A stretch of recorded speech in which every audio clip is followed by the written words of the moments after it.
దేవుని యొక్క దీవెన మీ అందరి మీద సమానంగా కలుగునుగాక. మన ప్రభు అయిన క్రీస్తు నామములో మీ అందరికీ కూడా వందనాలు, శుభోదయం. ఈ ఉదయకాల సమయంలో దేవుడు మనతో మాట్లాడుతున్న అమూల్యమైన మాటను మనము ఒక్కసారి జ్ఞాపకం చేసుకుందాం. ప్రియ సహోదరులారా, దేవుడి యొక్క శక్తి ఏమిటో, దేవుని యొక్క బలం ఏమిటో, దేవుని యొక్క అద్భుత కార్యాలు ఏమిటో మనకు బాగా తెలుసు. కావున ఈరోజు వాక్యంలోకి వెళ్ళే ముందు ఇదిగో వాక్యం అనే ఈ యొక్క ఛానల్ని సబ్స్క్రైబ్ చేసుకొని లైక్ చేసి షేర్ చేయండి. దేవుడు మీ యొక్క కుటుంబాలను బహుగా దీవించుగాక. ఆమేన్. ఇక వాక్య సందేశంలోకి వెళితే ఈరోజు వాక్యాంశము, దేవుని యొక్క విలువ నీకు తెలుసునా? ఈ అంశం మీద కొన్ని మాటలు మనం చూసుకుందాం. ఎందుకంటే ప్రియ సహోదరులారా, లోకంలో మనం అనుకుంటాం, నేను విలువ కలిగిన వాడిని, నేను విలువైన దాన్ని, నాకున్న గౌరవం కానీ, నాకున్న పేరు ప్రతిష్టలు కానీ, నాకున్న ధనం కానీ, నాకున్న కీర్తి కానీ ఎవరికి లేదు అని మనం అనుకుంటుంటాం. అంటే ఉన్నవారు. ఇది లోకానుసారమైన ఆశలు, లోకానుసారమైన మాటలు. ఒక్కొక్కరు అంటారు కదా మాట్లాడుతూ, నేనంటే ఏంటో మీకు తెలుసా, నాకు సమాజంలో, కుటుంబంలో, సంఘంలో ఎంత విలువ ఉందో తెలుసా, నేను ఎంత విలువ కలిగిన మనిషినో తెలుసా అని మానవుడు మాట్లాడుతుంటారు. వాళ్ళు స్త్రీలు కావచ్చు, పురుషులు కావచ్చు. ఇది లోకానుసారంగా మానవుడు పలుకుతున్న మాట. నీ విలువ నీకు తెలుసా అని జ్ఞాపకం చేసుకుంటా. అసలు నీకున్న విలువేంటి?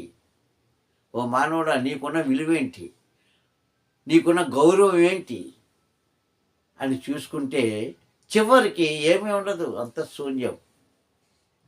కానీ దేవుడికి అప్పుడు విలువ ఉంది, ఇప్పుడు విలువగానే ఉన్నాడు. ఇక ముందు కూడా ఆయన యొక్క క్రియలను చూసి విలువ కలిగిన దేవుడు అని మనం చెప్పుకోవచ్చు. దేవుని స్తోత్రం, హల్లెలూయా. కానీ ఇక ప్రియ సహోదరులారా, ఇక్కడ చూసుకుంటే దేవుడి లోకంలో అనేకమైన అద్భుత కార్యాలు చేశాడు. అందరికీ తెలిసిన సత్యం కదా. 1, 2, 3, 4 లేకపోతే 100, 2000 అని కాదు, అనేకమైనవి, అంటే మనకి లెక్కకు మించినవి ఆయన అద్భుత కార్యాలు చేశాడు. అందుకే ఆయన యొక్క విలువ నీకు తెలుసా అన్న ప్రశ్న మనం వేసుకోవాలి ఇవాళ క్రైస్తవులుగా.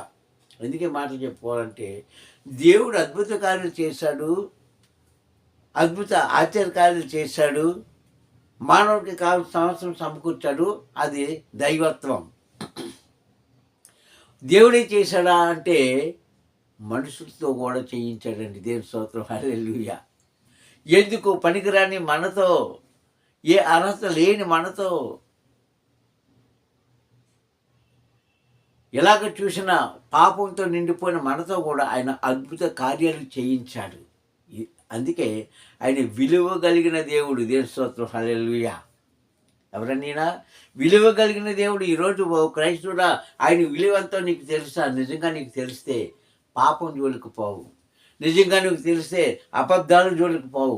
నిజంగా నీకు తెలిస్తే త్రాగుడనే వ్యసనంలో నీవు ఉండవు. నిజంగా నీకు తెలిస్తే ఆయన నామాన్ని కించపరచవు. నిజంగా నీకు తెలిస్తే ఆయనకి ఇష్టం లేని క్రియలు ఈ భూమి మీద ఏ క్రైస్తవుడు కూడా చేయడు.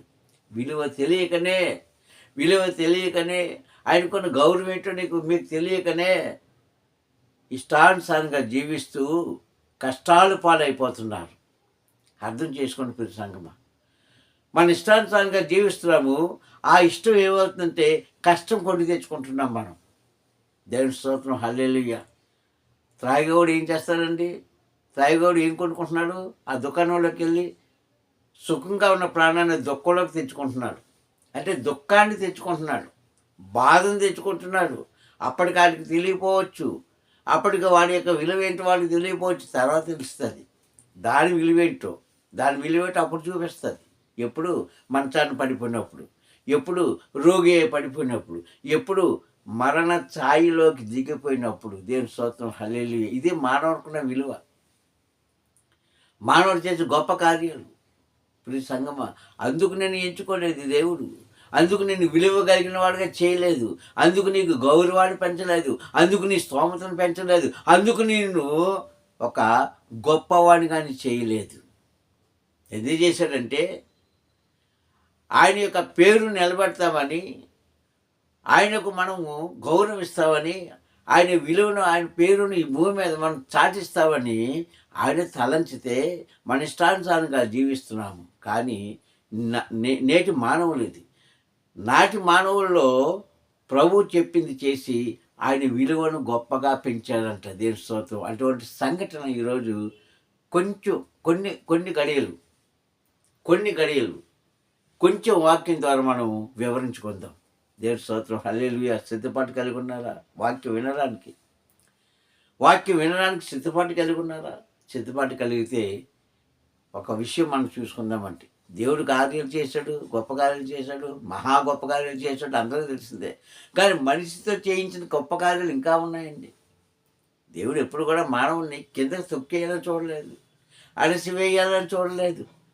లేదంటే మానవుడిని పాతాళంలోకి నెట్టేయాలని ఆలోచన కలగలేదు ఆయనకి. మరి ఏం చేశాడు? చూద్దాం ఒక సంఘటన, ఒకే ఒక సంఘటన. చాలామంది ప్రవక్తలతోని, భక్తురాలతోని ఆయన అద్భుత కార్యాలు చేయించాడు, మంచిది. కానీ ఇక్కడ ఒక సందర్భం చూసుకుందాం. మొదటి రాజుల గ్రంథం 17వ అధ్యాయంలో మనం చూసుకుంటే, అది ఏలియా ఉన్న కాలం. అది దేవుని స్తోత్రం. హల్లెలూయా. దేవుడితో ఏలియా దేవుడితో ఉన్న కాలం అది, ఆ సందర్భం. అప్పుడు ఏం జరిగిందంటే, ఇంచుమించుగా మొదటి రాజు గ్రంథం 17వ అధ్యాయం అనేటప్పటికీ చాలామందికి తెలిసిపోయి ఉంటుంది రహస్యం. అక్కడ ఏముంటుందండి? సారేపతు అని ఒక చిన్న పల్లెటూరు. ఏంటండి సారేపతు? చాలామంది సారేపతి వెధవరాలు అంటారు. సారేపతి అనేది ఆమె ఇంటి పేరు కాదండి. ఆమె ఉన్న చిన్న గ్రామం పేరు అది. చిన్న గ్రామం పేరు. నువ్వు ఏ ప్రాంతం నుంచో మరొక ప్రాంతానికి వెళ్తావు, వాళ్ళు స్త్రీలైనా పురుషులైనా. ఆ ప్రాంతవాసులు ఏమంటారంటే, ఈ మనిషి పలానా చోటు నుంచి వచ్చింది, ఈయన పలానా ప్రాంతం వాసుడు అని ముందు ఆ పేరు చెప్తారు మీరున్న ప్రాంతాలు. అలాగే ఈ వెధవరాలు పేరు లిఖించబడలేదు. కానీ వెధవరాలు అనగా భర్త చనిపోయిన వారిని, ఇప్పుడు కూడా మనం వెధవరాలు అంటాం కదా. భర్త చనిపోయి ఆధారం లేకుండా ఉన్నవాడిని వెధవరాలు అన్నారు. ఆమె ఎక్కడున్నది? ఈ సారేపతు అనే చిన్న గ్రామంలో నివాసం చేసింది, ఊరికి చివర. అక్కడికి పంపించాడని దేవుడు ఏలియాని. ఎందుకు పంపించాడంటే, ఆయనతో ఒక మనిషితో అద్భుత కార్యాలు చేసి దేవుని యొక్క విలువను, మనిషి యొక్క విలువను పెంచడానికి అక్కడ పంపించాడు.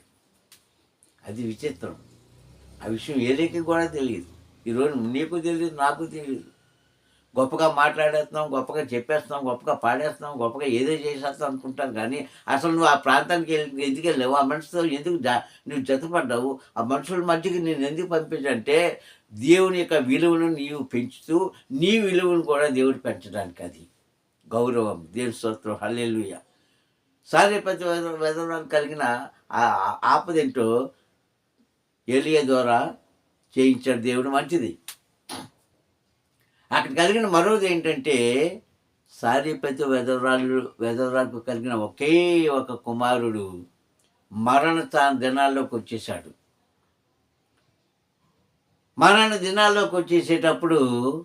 అప్పుడు దేవుడు చేయించిన అద్భుత కార్యం అక్కడ చూడవచ్చు.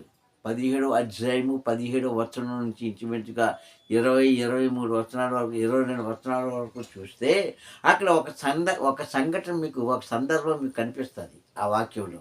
ఏంటి అంటే, రమారమ్మి 3.5 సంవత్సరాలు వర్షం కురవకుండా అద్భుత కార్యం చేయించాడు ఒక మనిషితో దేవుడు. తర్వాత వర్షం కురిసే వరకు కూడా అక్కడ ఉండి, ఆయన ప్రయాణం అవ్వడానికి సిద్ధంగా ఉండేటప్పుడు తన ఏకైక కుమారుడు నిద్రించాడు ప్రభువులో. అప్పుడు అంటే, ప్రభువా, నా ఏలినవాడా, దైవజనుడా, నిన్ను ఎందుకు పంపించాడో దేవుడు నాకు ఇప్పుడు తెలిసింది. అయినప్పటికీ ఇదిగో నా కుమారుడు నిద్రించాడు అంటే, అప్పుడు అంటాడు, ఆ కుమారుని నా చేతికి ఇవ్వు అని కుమారుని తీసుకొని మేడగదిలోకి వెళ్ళి ఆయన ముమ్మారు అంటే 3 సార్లు, ముమ్మారు అంటే ఏంటండి? 3 సార్లు ఆయన ప్రార్థన చేశాడు ఏలియా గారు.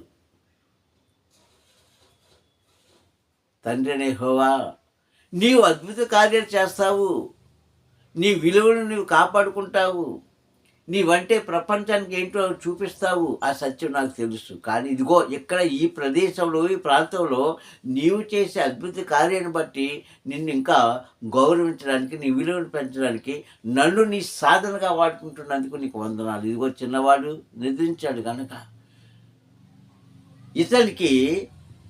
ఇతనికి నీ నామంలో నేను ప్రార్థిస్తున్నాను. ఇశ్రాయేలు దేవుడైన దేవా, నీ నామంలో ప్రార్థిస్తున్నాను. యాకోబు దేవుడైన దేవా, నీ నామంలో ప్రార్థిస్తున్నాను. అబ్రాహాము దేవా, నీ నామంలో ప్రార్థిస్తున్నాను. నా ప్రార్థన ఆలకించి ఈ కుమారునికి తిరిగి ఆయుష్కాలం ఇస్తామని నమ్ముచున్నానయ్యా అని ప్రార్థించాడు. దేవుని స్తోత్రం, హల్లెలూయా. ఎప్పుడైతే విశ్వాసంతో, ఎప్పుడైతే స్వార్థం లేకుండా, ఎప్పుడైతే మంచి హృదయంతో ఏలియా ప్రార్థించాడో ఆ ప్రార్థనకు సమాధానం ఇచ్చాడు. అక్కడే వెంటనే సమాధానం ఇచ్చాడు. దేవుని స్తోత్రం, హల్లెలూయా. ఎందుకు ఇచ్చాడంటే అక్కడ ఆయనతో పాటు అక్కడ ఉన్న దైవజనుడైన ఏలి యొక్క గౌరవాన్ని కూడా, విలువను కూడా దేవుడు కాపాడాడు. అందుకే ఆయన విలువ కలిగిన దేవుడు. ఏ తరంలో కానీ, ఏ యుగంలో కానీ ఆయనను తీసివేసిన అవసరం లేదు. ఈయనెవరు యాకోబు పత్రిక 5వ అధ్యాయము 17వ వచనంలో అంటాడు కదా, ఏలియా కోసం ఒక మాట రాస్తూ, యాకోబు పత్రిక 5వ అధ్యాయము 17వ వచనంలో ఇలా రాయబడింది, ఏలియా మనలాంటి స్వభావం కలిగిన మనుషుడే. వర్షింపకుండానట్లు ఆయన ప్రార్థించగా 3.5 సంవత్సరాలు భూమి మీద వర్షాన్ని కురిపించలేదు అని అంటాడు. దేని స్తోత్రం, హల్లెలూయా. ఈరోజు నువ్వు మనుషులే, నేను మనుషులమే. ఈ వాక్యం వింటున్న మనం అందరం కూడా మనుషులమే. సజీవులు కూడా ప్రతి మనిషి మనుషుడే. కానీ మనతో విలువ కలిగిన ఒక కార్యము, గొప్ప ఆశ్చర్య కార్యాలు చేయాలి అంటే నీ మనసు నీ మనసు శుద్ధీకరణ చేయబడి ఉండాలి. దేనితో? వాక్యముతో. వాక్యమైన నీళ్ళతో కడుగుకోవాలి. శుద్ధీకరణ అంటే శుభ్రపరచుకోవడం, కడుగుకోవడం. హృదయంలో ఏ కపటం లేకుండా, నోటి మాటలో ఏ అబద్ధాలు లేకుండా, సత్యాన్నే పలుకుతూ మంచి మనసుతో నీవు భూమి మీద ఏదైతే అడుగుతున్నావో అది దేవుడు ఇస్తానంటున్నాడు. తన కుమారుడని క్రీస్తు కూడా అంటాడు శిష్యులతో, పేతురు నీవేదైతే ఈ భూమి మీద బంధిస్తున్నావో పరలోకమంతున్న నా తండ్రి అదే బంధిస్తాడు నా నామం బట్టి. నువ్వేదైతే విడుదల చేయమని అంటావో అదే విడుదల చేస్తాడు నా నామం బట్టి అని పేతురుతో చెప్పిన మాట మనం జ్ఞాపకం చేసుకోవాలి. క్రీస్తు చెప్పిన మాట. ఇప్పుడు సహోదరులారా, ఇక్కడ మనం నేర్చుకోవాల్సింది ఏంటంటే, క్రైస్తుడిగా జీవిస్తున్న మనము కుళ్ళి, కపటం, అసూయ, అహంకారము, మోసము, దగ, చెడు వ్యసనాలు మనలో లేకుండా ఉంటే నీ ప్రార్థన కూడా దేవుడు ఆలకిస్తాడు. నిన్ను కూడా దేవుడు విలువ కలిగిన వాడిగా చేస్తాడు. ఆయనకున్న విలువ మనకిస్తాడు అని చెప్పాడు కదా. నేను పరిశుద్ధులను, మీరు కూడా పరిశుద్ధులుగా ఉండండి చెప్పాడు కదా పౌలు గారితో. ఆయన మనకు చెప్పాడు కదా, నేను పరిశుద్ధుని కనుక మీరు కూడా పరిశుద్ధులుగా ఉండండి. మీరు నా కుమార్తెల్లో ఉన్న కుమారుగా ఉన్నారు కనుక మీకు నేను తండ్రిగా ఉన్నాను కనుక నా గౌరవాన్ని, నా విలువను మీరు కాపాడండి. మీ గౌరవాన్ని, మీ విలువను నేను హెచ్చిస్తాను ఈ భూమి మీద అని వాగ్దానం ఇచ్చిన దేవుని మనం మర్చిపోగలమా? ఇక్కడ ఏలే సామాన్యమైన మనుషుడు, ఆశమంతుడు కాదండి. ఆయన వృత్తి ఏంటి? ఇంతకీ ఏలే చేసిన వృత్తి ఏంటి అంటే ఒక వ్యవసాయకుడు. దేవుని స్తోత్రం, హల్లెలూయా. ఆయన ఎవరండి? ఒక వ్యవసాయకుడు, ఒక రైతు. అలాంటి వ్యక్తికి ఎలాంటి గౌరవం ఇచ్చాడు దేవుడు? ఎలాగ ఆయన విలువ పెంచాడంటే, ప్రాణంతో ఉండగానే, దేహంతో ఉంటుండగానే అగ్ని రథాల మీద తీసుకెళ్ళి అదృష్టం ఇచ్చాడండి. దేవుని స్తోత్రం, హల్లెలూయా. సామాన్యమైన మనుషుడు. ఓ క్రైస్తవుడా, నీవు క్రైస్తవుడు అని, క్రైస్తవురాలు అని, బోధకుడు అని, విశ్వాసం అని, సువార్తికుడు అని చెప్పుకుంటున్నావా? నీ విలువను నువ్వే కాపాడుకుంటున్నావా? తప్పు. దేవుని విలువను కాపాడాలి. దేవుడు నీకున్న ఉన్నతమైన స్థానంలో ఆయన నిన్ను గౌరవించాలంటే దేవుడికి ముందు లోబడి ఉండండి. ఎలియా లోబడ్డాడండి. అన్ని విషయాల్లో లోబడ్డాడు. అందుకనే ఆయన నోటి నుంచి వచ్చిన ప్రార్థన మానక వింటాడంటాడు. దేవుని స్తోత్రం, హల్లెలూయా. కీర్తన భాగం 1వ అధ్యాయంలో 2వ వచనంలో అంటాడు, ఆయన చేయునిదంతయు సఫలమగును. ఆయన నోటి నుంచి వచ్చిన ప్రార్థన ఆయన తప్పక ఆలకిస్తాడు. దేవుని స్తోత్రం, హల్లెలూయా. నీ నోటి నుంచి వచ్చిన ప్రార్థన ఆలకించాలి. నిన్ను విలువ కలిగిన దానిగా, విలువ కలిగిన వాడుగా చేయాలంటే దేవుని యొక్క విలువను నువ్వు కాపాడు, ఆయన గౌరవాన్ని నువ్వు కాపాడు, ఆయన నామాన్ని హెచ్చించు. అదే చేశాడు సారేపతు అనే గ్రామంలో ఉన్న ఈ వెధవరాళ్లకు. అప్పుడు అంటారు కదా చివరిలో, దైవజనుడా నీవు నిజంగా దైవజనుడు అని నేను నమ్ముతున్నాను, నా పట్ల నా తండ్రిని యెహోవా చేసిన కార్యాన్ని నేను కొనియాడుతున్నాను అంటుంది. దేవుని స్తోత్రం, హల్లెలూయా. అప్పుడు సహోదరులారా, ఎందుకు మనం జ్ఞాపకం చేసుకోవాలంటే, ఈరోజు నీవు క్రైస్తవుడిగా ఉంటూ, నేను క్రైస్తవురాలుగా ఉంటూ, ఒక విశ్వాసగా ఉంటూ, ఒక సువార్తికురాలుగా ఉంటూ, లేకుంటే ఒక బోధించేవాడుగా ఉంటూ నీ దేవుడి యొక్క విలువను కాపాడుతున్నావా? కాపాడగలిగితే నీ విలువ సంఘంలో, సమాజంలో, కుటుంబంలో, నీవున్న ప్రాంతాల్లో దేవుడు నిన్ను విలువ కలిగిన వాడిగా చేస్తాడు, విలువ కలిగిన దానిగా చేస్తాడని నేను ఈ యొక్క మాట మీకు తెలియజేస్తున్నాను. ప్రతి సంఘమా జ్ఞాపకం చేసుకోండి. వాక్యం వింటున్న ఒక సహోదరుడా, వాక్యాన్ని వింటున్న ఓ ప్రియ కుమారుడా, కుమార్తె, నీ విలువ సంఘంలో నీ కుటుంబంలో నీకు ఇవ్వకపోవచ్చు, సంఘంలో నీకు ఇవ్వకపోవచ్చు, కానీ దేవుని యొక్క విలువను నువ్వు కాపాడితే, దేవుని యొక్క గౌరవాన్ని నువ్వు చాటగలిగితే ఈ భూమి మీద నిన్ను కూడా చాటుతాడు, నీ యొక్క గౌరవం కూడా నిలుపుతాడు అని మనం నమ్మాలి. ఏదే చేసిన అద్భుత కార్యం సామాన్యమైన మానవుడు. ఈ సంఘమా, ఈరోజు మనం కూడా సామాన్యమైన మనుషులమే, ఎందుకో పనికిరాని వారమే, పనికొచ్చే పాత్రగా చేశాడు ఆయన ఇచ్చిన అధికారంతో. మరలా చెప్తున్నాను, నీలో స్వార్థం లేని ప్రార్థన అవతల మనిషికి మేలుకరంగా చేస్తారని తెలియజేస్తున్నాను. ప్రార్థించుకుందాం. కనికర సంపన్నుడా, నీకు వందములు. ఈ ఉదయకాల సమయంలో నీ వాక్కు ద్వారా మాతో మాట్లాడినందుకు స్తోత్రం చెల్లిస్తున్నాను. నిజమైన ఆయన తండ్రి, ఈ లోకంలో మాకు విలువ ఇచ్చేది ఎవరో లేరు, మమ్మల్ని గౌరవించేది ఎవరో లేరు నాన్న, నీవు తప్ప. ఇదిగో తండ్రి, ఎవరైతే నీ చెంతకు వస్తారో, ఎవరైతే నీ నామాన్ని హృదయపూర్వకంగా అంగీకరిస్తారో, ఎవరైతే నీ నామంలో నా ప్రభా తండ్రి నిన్ను చేర్చుకుంటారో తండ్రి నాన్న, వారికి మాత్రమే విలువ కలిగిన తండ్రి జీవితాన్ని అందించాలని ఇదిగో తండ్రి ఈ చిన్న వాక్యం ద్వారా ఏలే జీవితాన్ని మాకు చూపించిన దేవానికి స్తోత్రములు తండ్రి. ఆనాడు నాయన ఆయన సామాన్యమైన మనుషుడే, మేము కూడా సామాన్యమైన మనుషులమే. అయినప్పటికీ ఇదిగో తండ్రి నాన్న, మమ్మల్ని విలువ కలిగిన వారుగా చేసి తండ్రి సంఘంలో, సమాజంలో, కుటుంబంలో మమ్మల్ని తండ్రి ఒక తండ్రి గొప్పవాడిగా చేసిన నీ యొక్క కార్యాన్ని బట్టి స్తోత్రం చెల్లిస్తూ తండ్రి నా ప్రభా, నీవు మాకు ఇచ్చిన జ్ఞానాన్ని బట్టి స్తోత్రములు. ఈ ఉదయకాల సమయంలో వాక్యం వింటున్న బిడ్డలందరూ కూడా దీవించి జ్ఞానం సంపన్నులుగా వారు ఎదగడానికి సహాయం చేసి అయ్యా లక్ష్య పెట్టి తండ్రి చేసే నీ అది భయము భక్తి కలిగి జీవించి నీవిచ్చే అమూల్యమైన ఆశీర్వాదం అనే విలువను వారు కాపాడుకునేలాగా కృప చూపించమని క్రీస్తు నామములో ఈ ప్రార్థన అడుగుతున్నాను పరమ తండ్రి. ఆమేన్, ఆమేన్, ఆమేన్. ఇప్పుడు మన తండ్రి యొక్క ప్రేమ, కుమారుని యొక్క కృప, పరిశుద్ధాత్మక అన్యోన్య సహవాసం సదాకాలము మీకును, వాక్యమైన మీ కుటుంబాలకును, మీరు ఇంటున్న ప్రాంతాలకును, రాబోతున్న దినాలకును సదా తోడే ఉండునుగాక. ఆమేన్, ఆమేన్, ఆమేన్. అందుకు వందనాలు. పరమ తండ్రి మిమ్మల్ని దీవించి ఆశీర్వదించుగాక. హల్లెలూయా.